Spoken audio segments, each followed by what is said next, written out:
Welcome to our presentation on share capital, types and variations. Today, we will explore the different share capital types and its variations.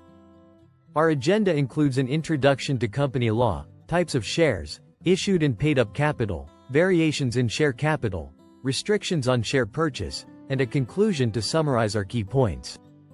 Let's begin with an introduction to company law, which lays the foundation for understanding share capital and its implications.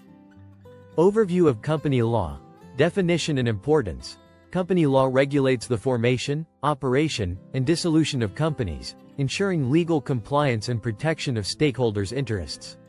It provides a framework that governs corporate behavior, promotes transparency, and enforces accountability within the business environment. Legal framework. The legal framework encompasses statutory enactments, judicial decisions, and regulatory guidelines that govern corporate entities. It establishes guidelines for corporate governance, rights of shareholders, and the responsibilities of company directors. Role in business operations. The legal framework of company law facilitates effective business operations by establishing individuals' rights and liabilities, defining corporate structures, and ensuring appropriate registration and compliance mechanisms for businesses and investors involved. Understanding key terminology is crucial. Shareholders and their rights. Shareholders are individuals or entities holding shares in a company, thus owning a part of the business. Their rights typically include voting at general meetings, receiving dividends, and participating in profit distribution, which are essential for corporate participation. Shares and share capital. Shares represent a unit of ownership in a company, while share capital denotes the funds raised by the company through the issuance of shares. It is divided into authorized and issued capital, denoting the maximum and actual money received from shareholders, respectively. Next, we will delve into the different types of shares that companies can issue. Division of share capital. Authorized share capital. Authorized share capital signifies the maximum capital a company can issue within designated classes. It must be specified in the Memorandum of Association and may be increased with shareholder approval, vital for maintaining the company's regulatory compliance. Nature of shares and share certificates. Shares serve as ownership evidence, transferable under the Articles of Association. Share certificates are formal documents issued by the company, bearing a distinctive number, establishing a holder's ownership stake and rights to dividends. Fixed amounts of share capital. In a company, share capital must be divided into shares of fixed nominal amounts, ensuring uniformity within each class. This provides predictability and transparency regarding the company's financial structure and enhances its attractiveness to investors. Kinds of shares. Ordinary shares. Ordinary shares, often termed equity shares, grant shareholders ownership rights, enabling them to vote on corporate matters and receive dividends after preference dividends. They are essential for engaging in the company's fortunes and risks. Preference shares. Preference shares prioritize dividends and capital repayment over ordinary shares. They generally possess fixed dividend rights and may be classified into different categories based on characteristics such as accumulation and redemption. Special classes of shares. Special classes of shares may be created to reflect varying voting rights or dividend entitlements within the ordinary or preference shares. Such classes are defined within a company's Articles of Association, allowing for tailored governance structures. Now, let's discuss issued and paid-up capital, which are essential components of a company's financial structure.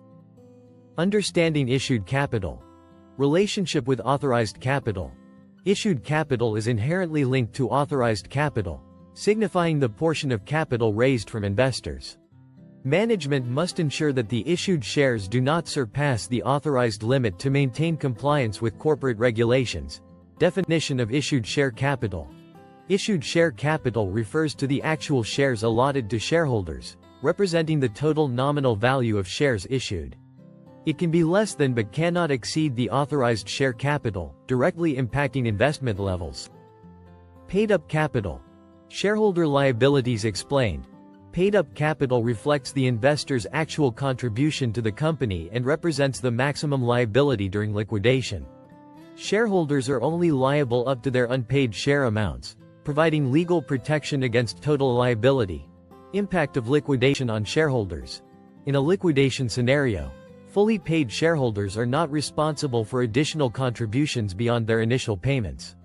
However, if shares are partly paid, shareholders must fulfill their unpaid obligations, influencing financial recovery.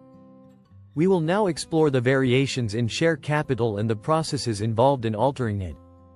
Companies may alter share capital through special resolutions, requiring documentation and regulatory approval. Increasing authorized capital or consolidating shares can attract more investment but must consider shareholder rights and legal requirements. Legal process for alteration. Companies may alter share capital through a special resolution, which requires proper documentation and registration with regulatory authorities. This includes increasing authorized capital or consolidating shares, ensuring shareholder interests are upheld. Implications of increasing capital. Increasing capital can facilitate business expansion and growth, enabling companies to attract more investment. However, it necessitates careful consideration of existing shareholder rights and compliance with legal requirements. Rights of shareholders. Rights to challenge changes. Shareholders reserve the right to challenge any variations to their rights by petitioning the court, especially if the changes are perceived as prejudicial. Such measures aim to protect shareholder interests and uphold corporate governance regulations. Variation of rights. Procedures. Alterations affecting shareholder rights must follow a formal procedure, including amending the Articles of Association and obtaining majority approval from the affected class. This ensures fairness and transparency in governance practices. Next, we will discuss the restrictions on share purchase imposed by a law to safeguard interests and prevent market manipulation. Companies own shares. Legal restrictions on repurchase. The law generally restricts companies from purchasing their own shares to safeguard creditor interests and prevent market manipulation. Such repurchases require stringent compliance with statutory provisions to ensure transparency and legality. Procedures and implications. Companies wishing to buy back shares must adhere to specific procedures established in the Companies Act, including board resolutions and compliance with financial obligations. Non-compliance can lead to legal ramifications and erode shareholder trust. Violating share purchase regulations can lead to legal repercussions and shareholder claims. Enforcement protects stakeholder interests and maintains market integrity. Consequences of violations. Shareholder rights. In instances of regulatory violations, affected shareholders can seek legal remedies, including compensation claims. Such rights empower shareholders to hold companies accountable and foster an environment of corporate governance and transparency. Legal repercussions. Breaching share purchase regulations can result in significant legal consequences, including penalties or the unwinding of share repurchase transactions. This enforcement protects stakeholders' interests and maintains market integrity. In conclusion, we will summarize the key concepts discussed and their implications for corporate governance. Summary of share capital concepts. Future trends in share capital. Emerging trends, such as increased incorporation of technology and digital assets in capital structures, alongside evolving regulations, will influence share capital dynamics, necessitating ongoing adaptation from companies and shareholders alike. Key takeaways. A comprehensive understanding of share capital types and variations is crucial for corporate governance. It ensures that stakeholders comprehend their rights and liabilities, contributing to informed investment and participation decisions. Recommendations for complying with laws. Best practices for companies. Companies are encouraged to establish robust compliance frameworks, conduct regular training for management on legal obligations, and maintain transparent communication with stakeholders to mitigate risks related to share capital management. Importance of legal compliance. Adhering to legal requirements ensures shareholder trust and upholds corporate integrity, allowing companies to navigate complex regulatory landscapes effectively. Legal compliance is vital for sustainable business practices and stakeholder confidence. Thank you for your attention.